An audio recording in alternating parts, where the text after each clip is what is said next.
Okay, so welcome to another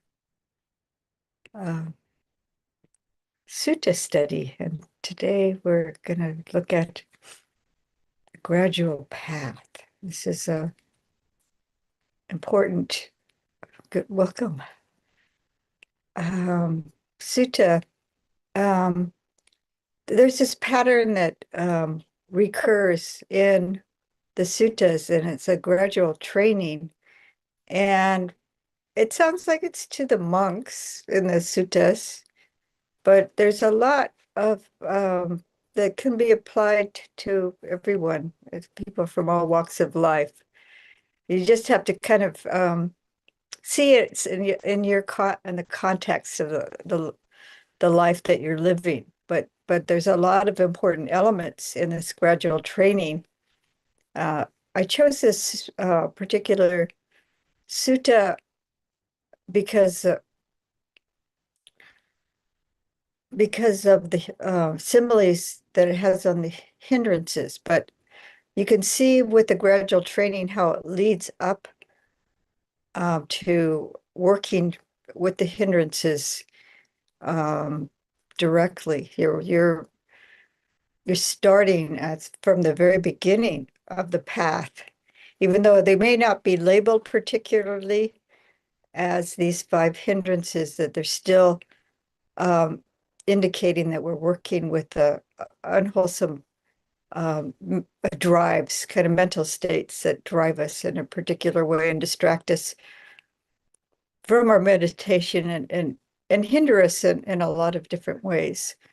So this sutta will take us in that direction, and it'll show how important understanding the hindrances and abandoning them are. We may not finish this. I think this is going to. Oh, I'm actually planning this to be part 1. Not going to do the entire gradual training today, Aya? No. Oh, So let's just pretend. You just pretend that you're a brand new monastic when you're hearing this, or just anyone on this path, anyone who's dedicated to the Dhamma. And there's something in the Zen training called beginner's mind. So even somebody who's been in monastic life for a really long time, if they review these things, they can check, oh, am I on track or not? So with all that, we'll go to the sutta. I'm going to have to do a screen share, so this is going to take a moment for me to.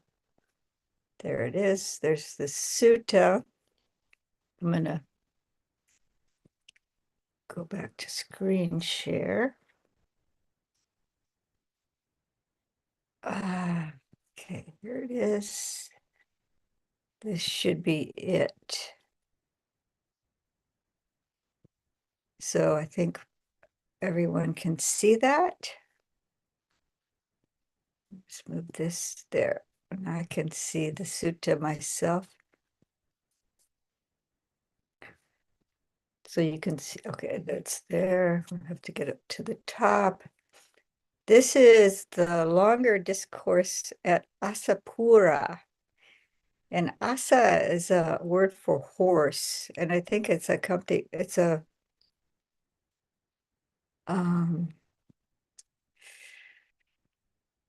I think Bhante Sujato, a town named Angan, and a town named Asapura, the Angas, the land of Angas near the Angan town named Asapura. So often the suttas are named by the location. and that's somewhere, it's likely Bengali, is what the commentary says on that region. Okay. name of a town in Anga. That's all it says, Horse Town. So Horse Town might not sound very elegant, but the time of the Buddha, horses were extremely important and highly regarded. And as somebody who has a horse or, is trained in riding horses well, it's very highly esteemed person as well. That's just an aside. But then the Buddha is talking to the monks here, but we can just think of ourselves as a monk if we're in robes. Don't have somebody here had a nightmare about, oh, Yeah. I was talking with another monastic and I looked down and I was wearing lay clothing in the dream. in my dream. And yeah, not really. And I startled and I woke up and I just was given this thing that has a heart rate monitor and I looked at it, my heart rate had shot up. Nightmare. So, but we can have whether or not we actually have taken on our ordination, we can have a internal monk. Some people have inner children. You can have an inner monk. So mendicants and venerable sir, they replied. Oh, do you want to actually read? Would you like to read for a while? Sure. The Buddha said this: mendicants, people label you as ascetics. And when they ask you what you are, you claim to be ascetics. Given this label and this claim, you should train like this. We will undertake and follow the things that make one an ascetic and a Brahmin. That way our label will be accurate and our claim correct. So I just wanted to add here too, is people know that you're a Buddhist practitioner.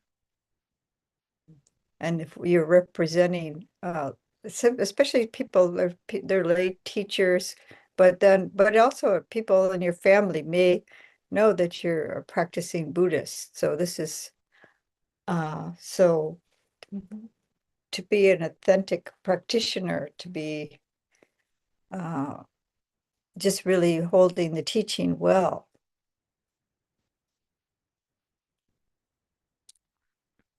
The services of those whose robes, alms, food, lodgings, and medicines and supplies for the sick we enjoy shall be very fruitful and beneficial for them. And our going forth will not be wasted, but will be fruitful and fertile.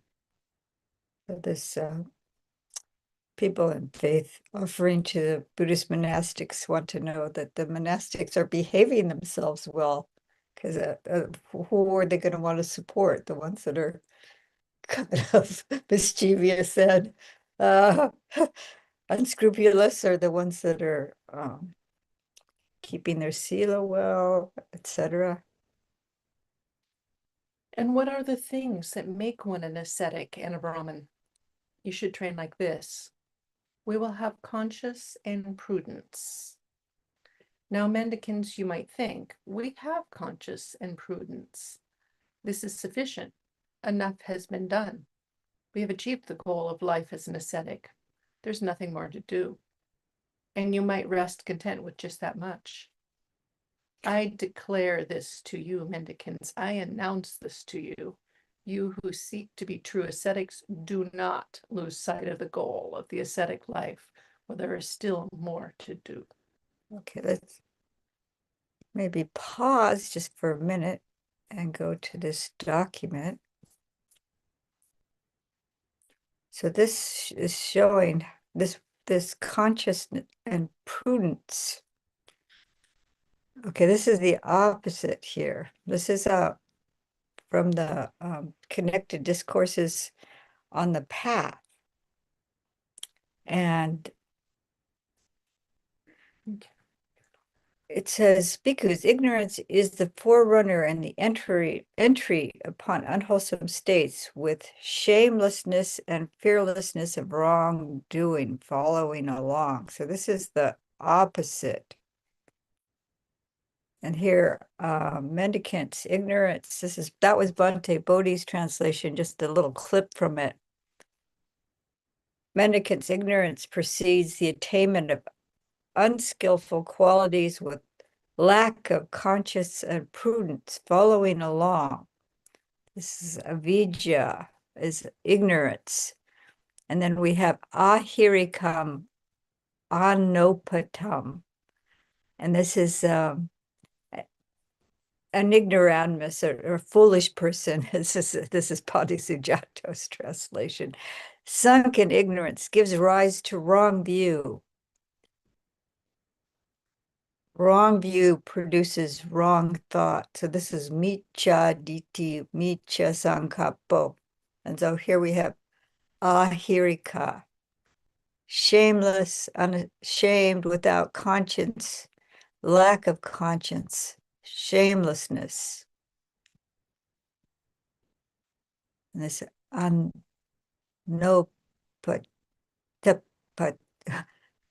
anotapa is shamelessness. So hiriotapa is this what he was talking about first. So lacking that, we are established in wrong view. Ignorance is leading the way, but these two come and follow along. So knowledge precedes the attainment of skillful qualities with conscious and prudence following along. Those are the two things that he was saying that we first establish ourselves in. A sage firm in knowledge produces right view produces right thought. So this is the start of the entire eightfold path. And if we get off on a wrong start, then this here, the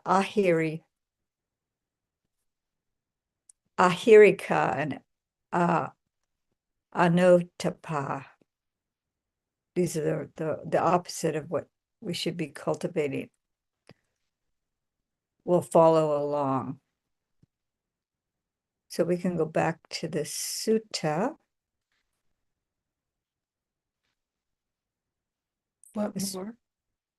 What more is there to do?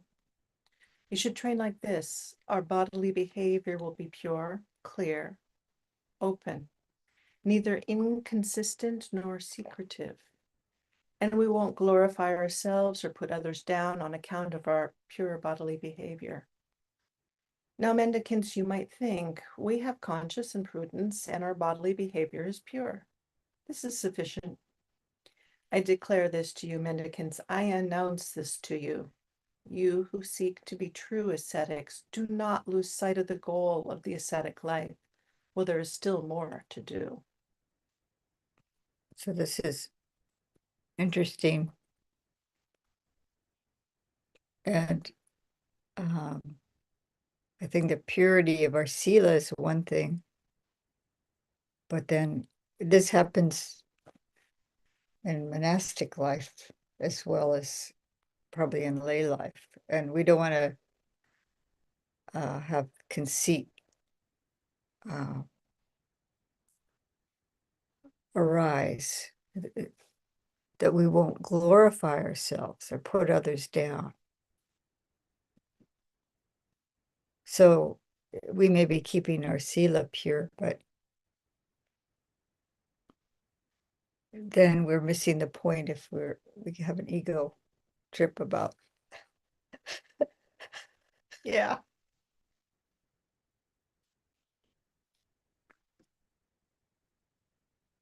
About our sila. Mars is the pure sila. So then would you continue with this? Or did you have something to say? No, I'm gonna just made a note to myself to look at the adjectives later about the Okay. bodily behavior. Okay. What more is there to do? You should train like this. Our verbal behavior, is pure, etc. And then our mental behavior is pure, etc. Our livelihood will be pure, clear, open, neither inconsistent nor secretive. and we won't glorify ourselves or put others down on account of our pure livelihood. So let's pause there.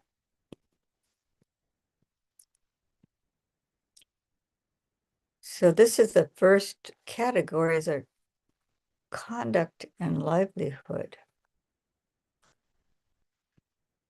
The ethical conduct, or sila.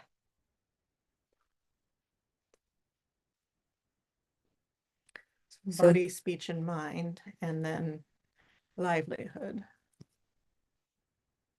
So, see, I didn't get Bhante Bodhi's translation of it. This is all Ajahn.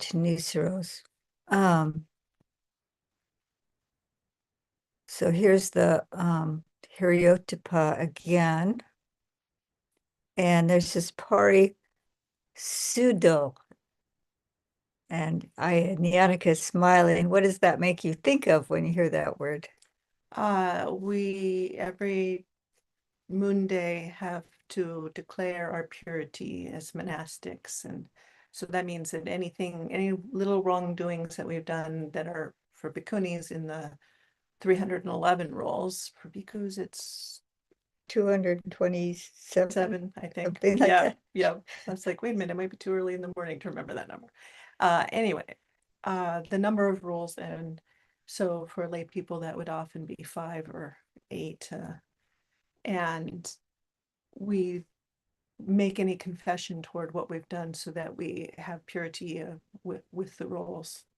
So it's called the parisuddhi. Mhm. So this is something that lay people do also. I've heard of groups or people who have a Confession peer, partner. yeah, that they speak to like on a regular basis and say, oh, I wasn't so good with my speech and I kind of fudged the truth there or whatever. And then that if you have to tell somebody that you made a boo-boo, then you're more hesitant to do that. This we have to declare our purity, and so it's a conscious lie if we omit something. We say we're pure, and we omit some precept that we broke. We don't mention it. We don't confess it. Yeah, I'm trying to remember the phrase at the beginning of the recitation. A conscious life for her is, yeah, I'm not pulling it up right now, but it's a boo-boo. Yeah. So, but no. Bad news. Yeah. It's really an obstruction. Yeah. It's an It's an obstruction. obstructing matter for her. It's an obstruction. So this is obstruction, hindrance. So I've got the word here, hiriotapa, conscious and concern and respect for self and others. So we have this fear of wrongdoing. This is like a guardian. This is called a guardian that and then the parisuddhi too, to declare your purity. If you can't do that to another monastic, or if you have a friend that you go and confess, so you may be helping you, thinking, oh, I'd be really embarrassed if I had to go to my friend and say, I snitched some candy or something like that. I don't know. I'm just making something up, but it's just like, like for a kid, if the kid is like child might do something like snitch candy or something like that. And then if they had to go and confess it to somebody who they want, when she was visiting. yeah, something, or that you told a deliberate lie or something. And so, but for respecting yourself and respecting others, and or that, oh, go to your friend and say, when I told you such and such, that was just a complete fabrication. I made that up. You'd be very embarrassed, but you need, to make amends, like you need to do that in order to purify your heart. I remember doing that once a number of years ago, where we were having a conversation and I said something about what I'd done in lay life, and it just came out of my mouth, and I kind of got I'm not sure that's right. And then I went away and I went, oh, that was so not right. And I went back to the other monastic and I'm like, I said this and it just plain wasn't true. It felt so awful, but it was like, we were able to then talk about it. And it's like, oh, yeah, of course, we're not completely immune from doing this. And here we are. And it's good to see it. Yeah. I was like, oh. And that's part of the purification, is to lay it open. Mm-hmm. And Mm-hmm. then you know how it felt when you, There was like a little twinge at the yeah, moment, but I kind of just like, well, maybe I'll look at that later. And then I looked at it and I went, I need to make sure I'm clear with this person. Yeah, I really didn't. It was about something I'd done when I was a dancer. I didn't dance that particular piece. I danced something else, and I don't know why I said that. yeah, sometimes, yeah, we may be in the habit of glorifying ourselves earlier in our lives, and then those kind of behaviors Popped up. come up again. Yeah. And then, yeah, and then laying it open, then there's no, and you go like, you process it in your mind before you go to the person. You go like, why did I, instead Yeah. of just burying it, Yeah. you Yeah. go, oh, so it kind of nags at you for a while. So this hiriotapa, is that feeling of, oh, I shouldn't do that. So this is like a kind of a guardrail, like I shouldn't go over this. And the practice of looking at it and laying it open also makes the conditions within the community such that if something bigger does come up, then there's the container to be able to work with it. Mhm. Okay, so we went to down to mental behavior. We just kind of skimmed over it. The mental behavior, um, yeah, this is ill will. We want to abandon things like ill will and greed, and as much as you can, ignorance. So we want to develop wisdom instead of the ignorance. We want to be free of greed and maybe generous and letting go, not craving, letting go of craving as much as possible, and have loving kindness rather than hatred. And then the last one was the livelihood. Wood is pure, clear, open, neither inconsistent or secretive. So for monastics, our livelihood is our alms bowl, is what the Buddha said, because we're alms mendicants. And then we're not supposed to be proselytizing or doing things that are, there's a whole list of that's wrong livelihood for monastics, including soothsaying and things like that. No tarot card readings for other people and getting money, giving lottery number. Yeah, right, yes, things like that. Yeah. But then there are people that go to monks asking for lottery numbers. Yeah. Ajahn Mahāassapurasutta says, I've got some numbers for you. 8, the Noble Eightfold Path. 4, the Four Noble Truths. And people are writing these things down. But he's trying to make a teaching out of it rather than a lottery number. uh, so, uh, so we have Parisuddhi, hair, clean, pure, bright, perfect. And then Kaya Samchara, that's physical conduct, bodily behavior, and this Samachara.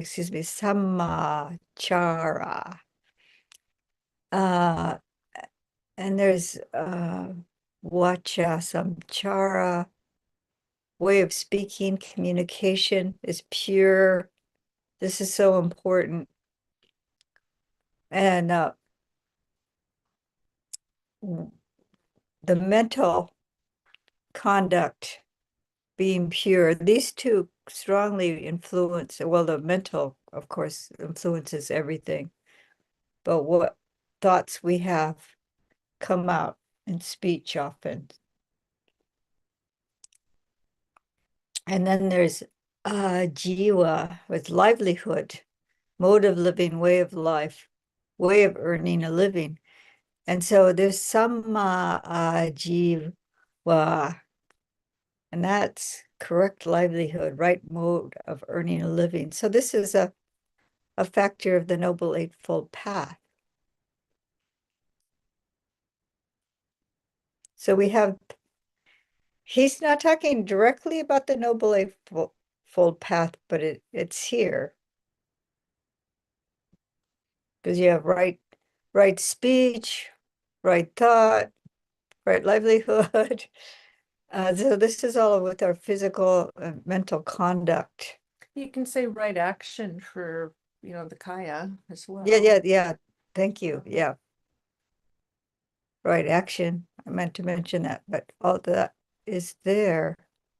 And right view, as I was saying, helps us with the Hiriotapa. Mhm. Okay. So we can go back. This is going to the sense faculties, I believe is the next section. Now, mendicants, you might think we have conscience and prudence, our bodily, verbal, and mental behavior is pure, and our livelihood is pure. This is sufficient. Enough has been done. We have achieved the goal of life as an ascetic. There is nothing more to do, and you might rest content with just that much. I declare this to you, mendicants. I announce this to you. You who seek to be true ascetics, do not lose sight of the goal of the ascetic life. Well, there's still more to do. What more is there to do? You should train yourselves like this. We will restrain our sense doors. When we see a sight with our eyes, we won't get caught up in the features and details. If the faculty of sight were left unrestrained, bad, unskillful qualities of covetousness and displeasure would become overwhelming. For this reason, we will practice restraint. We will protect the faculty of sight, and we will achieve its restraint. When we hear a sound with our ears, or smell or an odor with our nose, taste a flavor with our tongue, feel a touch with our body, when we know an idea with our mind, we won't get caught up in the features and details. If the faculty of mind were left unrestrained, bad, unskillful qualities of covetousness and displeasure would become overwhelming. For this reason, we will practice restraint, we will protect the faculty of mind, and we will achieve its restraint. So I can pop back over regarding the sense faculties. And this is, I love this, that if the idea of guarding or protecting, they talk about restraint, but I think about like a small child. And if the child is very small and you're not protecting it, if you're not applying a certain amount of restraint, like you might do something like child-proof your house, and then but then you have to have these gates that they have for little kids so the child won't go out of your sight into an area where they could hurt themselves. Or if you're in a playground with the kid and you're just not, you're reading a book and not paying attention, and there's a street nearby with busy traffic, how do child might go running out into the street. So you have to pay attention. And then if the child starts to head, this is where the Hiriotapa comes in. That's kind of like the guardrail. It's like, oh, don't go any farther. So it'd be like the mother coming up and says, no, please don't go that direction. They're running towards the street after a ball, and you go, watch out.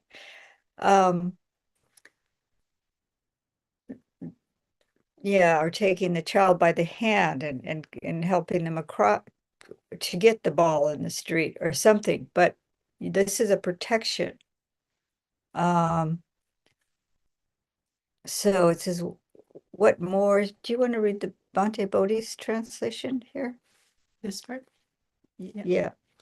What more is to be done? Because you should train like thus. Thus. We will guard the doors of our sense faculties. On seeing a form with the eye, we will not grasp at its signs and features. Since if we left the eye faculty unguarded, evil, unwholesome states of covetousness and grief might invade us. We will practice the way of its restraint. We will guard the eye faculty. We will undertake the restraint of the eye faculty. On hearing a sound with the ear, on smelling an odor with the nose, on tasting a flavor with the tongue, on I'm touching a trying tangible to with do the something. body, I'm sorry. on watching Avijjāsutta scroll through the text, on cognizing a mind object with the mind, we will not grasp at its signs and features. Since if we left the mind faculty unguarded, evil, unwholesome states of covetousness and grief might invade us. We will practice the way of its restraint. I'm sorry.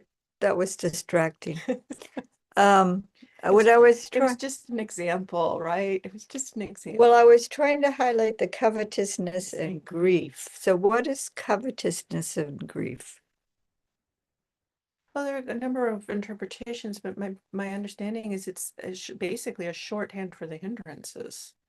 That's what some people say in the commentaries. Yeah. This is, but covetousness is a funny word. It's a like Yeah. a old-fashioned word, and for some reason that's I think Bhikkhu Bodhi used that translation. I think even Bhante Sujato didn't change. It's actually a really great word. We don't use it much in modern English, but it has that quality of like grasping after, to covet, to lean into something that's not really, yours or yours to go after. So it's a well-matched word. A lot of the English words aren't well matched to the Pali, but I think it gets some of the nuances. Okay, here it is. I'll bounce everybody around on the page. Okay, so this is a Avijja domanassa. So covetousness and depression, it says here. Kind of like that too. Yeah. Wanting and unhappiness, craving and aversion, greed and distress. So this is all, yeah, the first two hindrances is kama raga, the sense desire, or I think it's kama chanda, and then the second one is that abhijja. It's a domanassa is but that's a unpleasant mental state. So there's abhyapada, the ill will. So the second one is ill will. So but this is aversion. I think aversion is not wanting things a particular way, or not wanting people a particular way. And so this is the ill will comes in. Anger and ill will. I think this is that's the English translation of the second hindrance. So so sometimes when you have a list of things and the Buddha just kind of gives you a shorthand of a list. So that's why they say that this is talking about actually the hindrances, or at least the first two. Avijja also can literally mean overthinking. Overthinking. Yes. Right. And that gets us into a lot of trouble. That's so and so, they said this, and therefore they're a bad person, and they shouldn't be allowed to be on the face of the earth, and so on and so on and so on. It's like, yeah, so evil, unwholesome mental states will arise if we don't, particularly the mind. So this is like it's talking about the eye faculty, seeing a form, and will not grasp at its signs and features. That's how Bhante Bodhi has translated it. When we see a sight with our eyes, we won't get caught up in the features and details. So this is a nimitta, a sign, nimitta. That's why they Bhante Bodhi has translated it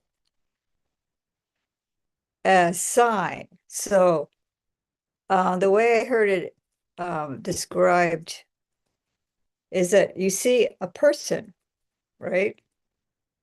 And so that in your mind, you think person, and often you'll think gender, because there's all these outward signs, right? And together, you might make an assumption that that person is a particular gender by the, you know, the way their outward appearance is. That's such a non-binary haircut. They must be. But let's say I'm attracted to that person. And so their hair, their eyes, their skin, you get close and they're wearing some perfume, the aroma, the sound of their voice. These are all Nimitta. no, it's not nimitta, is Oh, it's the overall. Okay. And then Oh, the features. This the is the features. features. The details. This is a negation. See the details. I don't have the full translation here. Anyway, so is not to be enticed by the details, not focusing on the secondary characteristics. I think it's probably Avijjāsutta. I'll have to, because this is the nimitta, grasping. We're not grasping at that. So I got the negation here of the other one. Anyway, we can look at it later, but anyway, it's the idea is the sign and features or details is to get caught up, or it could be food, all right? So I see a big on the servery some yummy dessert, right? And then so there's the aroma of the yummy dessert, there's a side of it, and they've made it just look really beautiful, glossy, it's got a glaze on it or something, and they, so then it's very attractive. So you get caught up in these details. And then also, but then at the mind doors, there's the memory of a taste. Oh, it's that wonderful from this shop or something like that. I have an example of this signs and features where I was doing walking meditation at the forest refuge in this hallway, and somebody walked by with this goodie bag. He was walking past me towards the kitchen area or the dining area, which, there was like, you could make tea or coffee or something there. And he had brought his own stuff. And it was just in a bag. And so I was walking, I was keeping my eyes downcast, but then my eye jumped over and latched on the emblem on the bag. I could see there's some kind of design on the bag from that coffee shop. And I looked away, but I could still, it was a nimitta, I could still see that. And so there's like a goodie bag. I know what that is. It's got something yummy inside, I think. I don't know. But it goes immediately to the mind door of, oh, something yummy, along with some coffee or some wonderful tea or something like this. And so this papancha happens almost instantaneously, just from some kind of a sign. Like I recognize this is from some shop. Mhm. So then, and the advertising works with this very thing, where they have their emblems, and then you associate, yummy things from that good coffee and yummy things from that shop. And then you see the sign when you're driving, and then you see, oh, the next exit. You drive to that shop and get something. So you kind of being controlled by your desire. This is a sense desire. Oh, look, it's a gluten bellyache covered by a blood sugar spike. No? Well, then there's the gluten-free store that's opened up. All right. So just for people like you. Okay. Anyway, low glycemic Oh, yummies that you can buy at our store. Anyway, so that's to be a little bit more inclusive of the suffering of all, I don't know. the cravings. So you can be included. So if the faculty of sight were left unrestrained, bad, unskillful qualities of covetousness and displeasure would become overwhelming. For this reason, we will practice restraint. We will protect the faculty of sight, and we will achieve its restraint. So it immediately goes to the mind door. That's the best way to understand it, is that you start making it because of, sight of something, the mind starts cooking up something wonderful that it wants, or the opposite. If we get overwhelmed, like if I see a person walking and I don't like their haircut, I think, oh, this person's a real loser. Look how they're dressed, whatever, and uh, so then, but first I'll see their overall appearance as a person, and then I have this impression immediately, and then I might start ticking off, oh, their shirt isn't even buttoned straight, it's like askew, and don't their shoes are untied or something. And I'm just like ticking off all these things that's wrong with this person, And so then hatred arises, because I don't like the looks of the person. And so that's sad because this happens. Or yeah, I know, because a person is dressed in a particular way, they're from a particular culture. So prejudice arises in my mind, and hatred. And that's really sad. And this happens. So this is talking about the signs and features, and this is the indriyas. Each sense faculty is an indriya, but not to be confused. There's see, this is protecting indriya samvara, control of this. This is sense restraint. This is what you mostly hear teachers talk about, is this restraint of the senses. And this one is talking about also guarding or protecting the senses. So this is the six senses, indriya. Indriya, to avoid confusion, is also talks about the spiritual faculty. So that's a whole other thing. It's just the same word, Pali word is used. It's Indriya is like a power. So we have the power to see. it comes from Indra, like we're empowered to see through the gods or something. I don't know why Indriya. It's a faculty or a power. So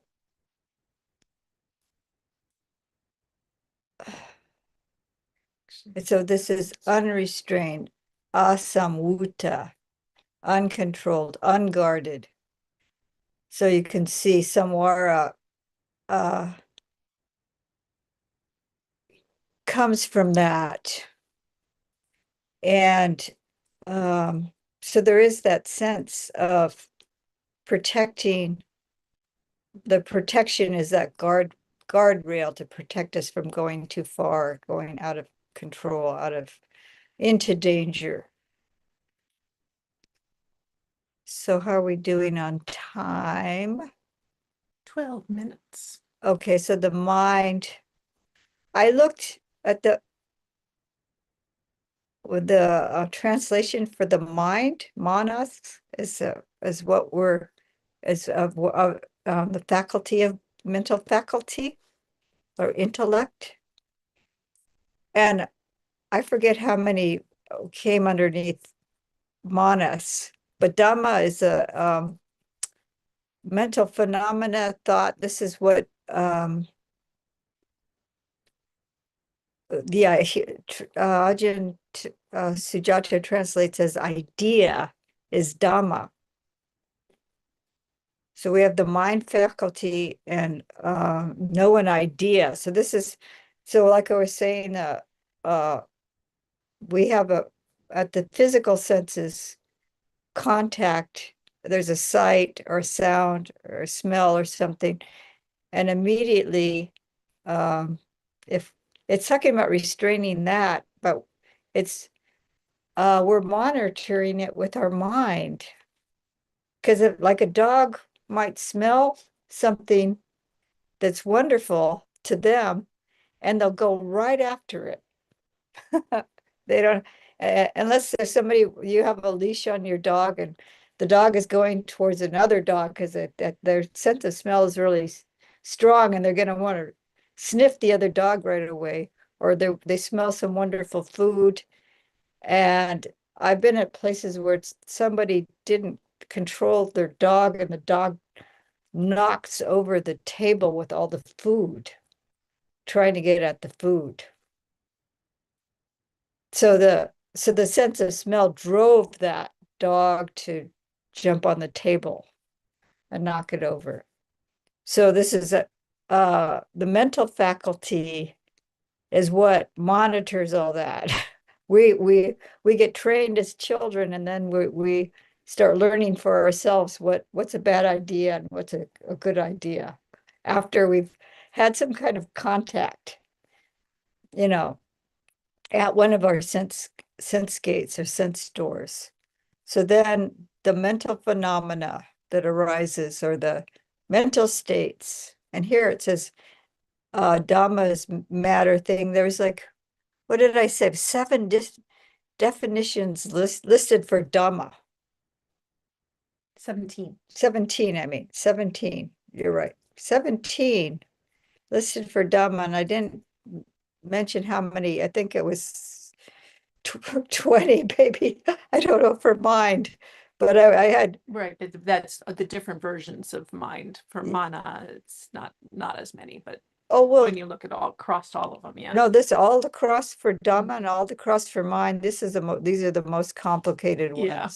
So we might stop here because we've only come a little ways in the sutta, and we could open it up for a conversation. Thank you for joining us. Yeah, I'm gonna navigate away unless people want to look at this while we're talking. I'll stop the screen share. Okay, so welcome, Joseph. Thank you for joining us. And it looks like you have a hand up. Welcome. Thank you, Venerables. I had One of the venerables gave I a really can't good hear example. you. I think that's because you're, okay, try now. Checking, Yeah.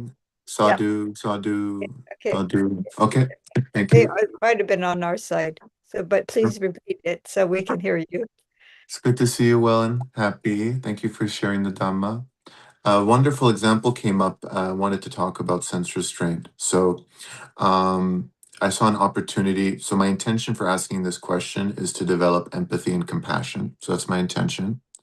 I noticed one of the venerables during the conversation, you gave an example of seeing a sign of something like a sensual attraction, and you used a negative perception, I think it was like a blood sugar rise or something like that.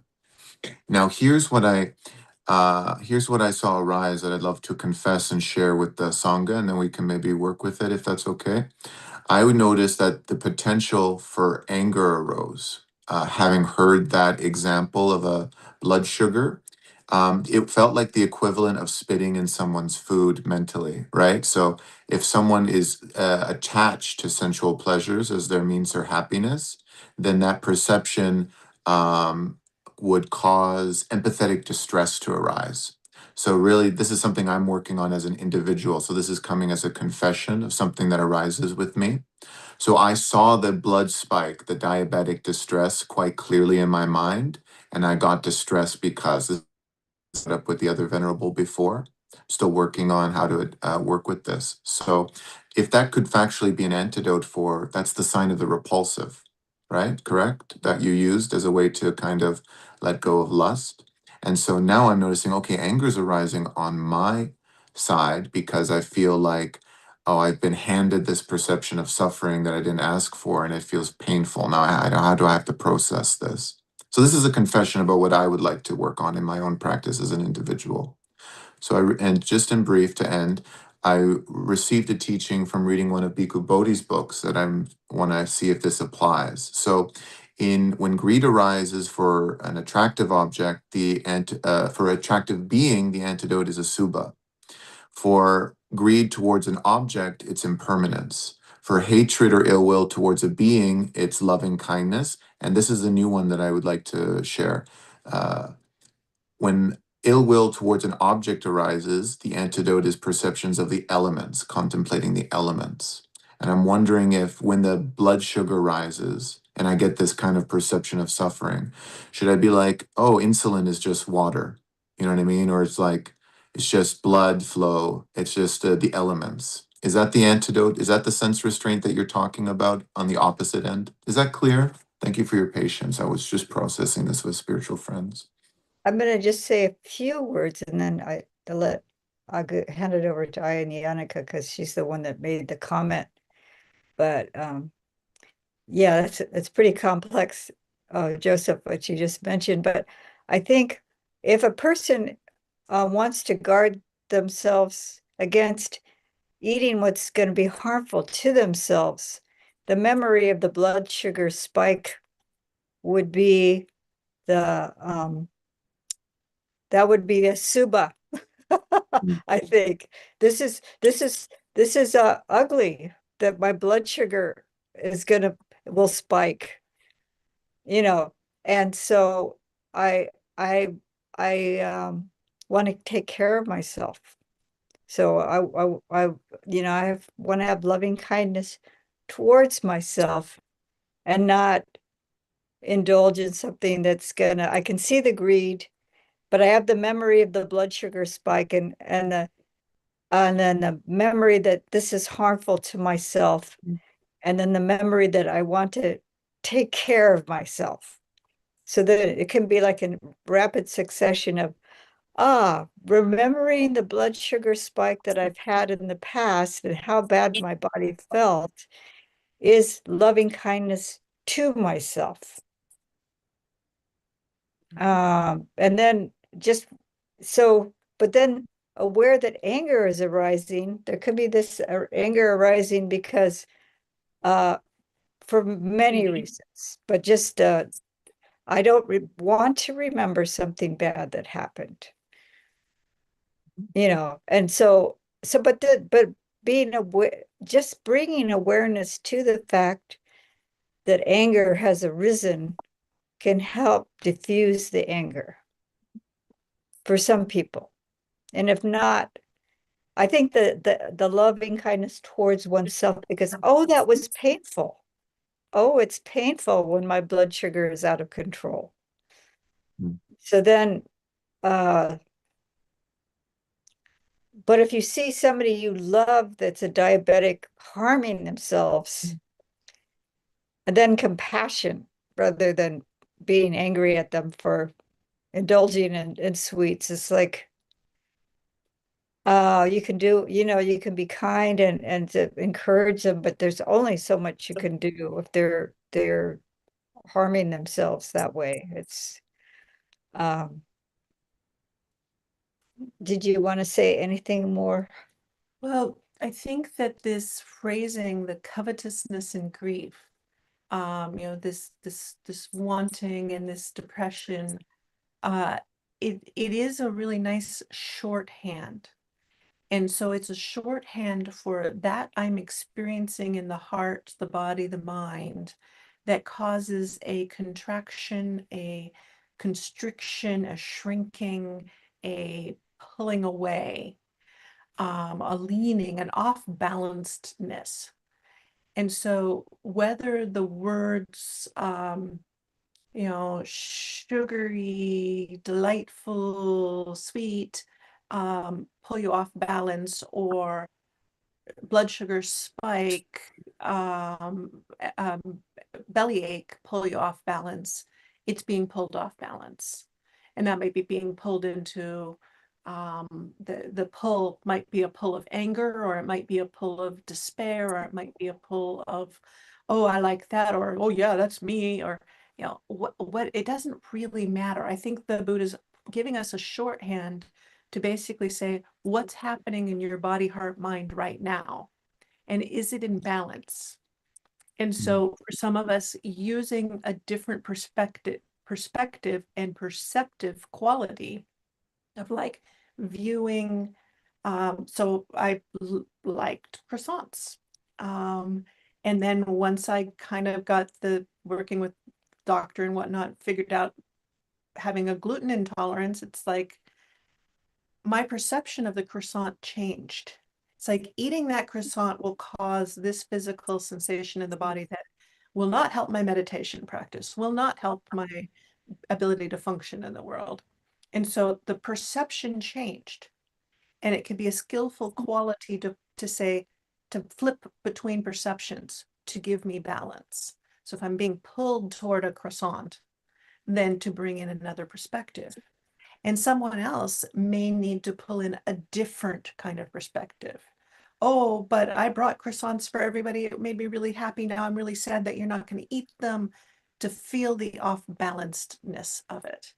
And that's where we bring in whatever the corrective measure for our own heart mind is, so that we come into that state of steadiness where we can actually set aside and be able to do this indriya samvara, this proper restraint of the senses, when we're not off balance. It's not a no, I don't see it, I don't hear it, I'm not going to smell that food cooking or whatever. It's a quality of restraint that brings us into balance so that we can respond appropriately. And our energy is not twisted and warped away by our perspective and our perceptions. Okay, thank you. Thank you very much.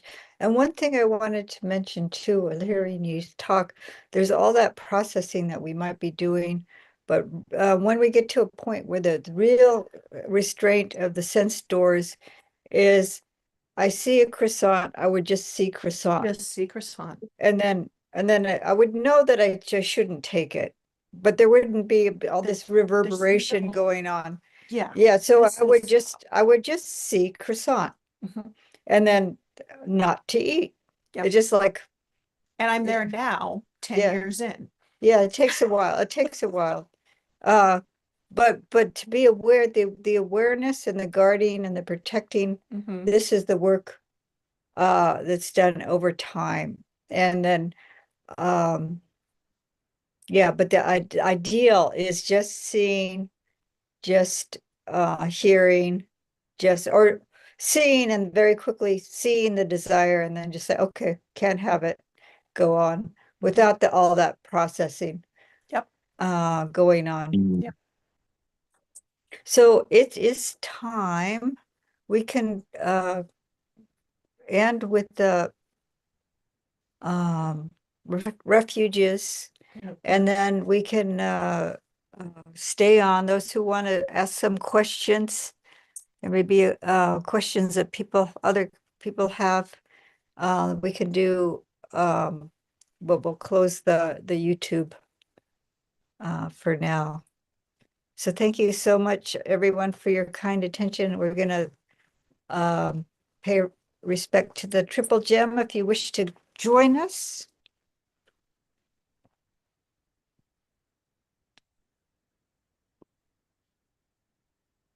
And you can mute your so that it doesn't reverberate. Thank you. Araham Sama Sambuddho Bhagava Buddham Bhagavantam Abhivademi Swakato Bhagavata Dhammo Dhammam Namasami Supatipanno Bhagavato Sawaka Sangham Namami